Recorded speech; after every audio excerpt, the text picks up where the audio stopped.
Okay, so this is the Lowe's caulking gun. It's got a 13-to-1 compression. I just did the pump test.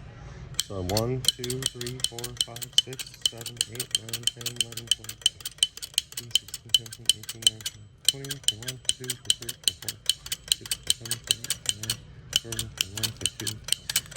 25, 26, 27, 28, 39, 40, 41, 42, 43, 44, 45, 46 pumps to get to the end. So in my opinion, the 13-to-1 ratio would not be a professional caulking gun that I would use to install windows or caulk around a window or a door. I'm not going to get a good end result. It's my professional tip of the day by licensed contractor. Thank you.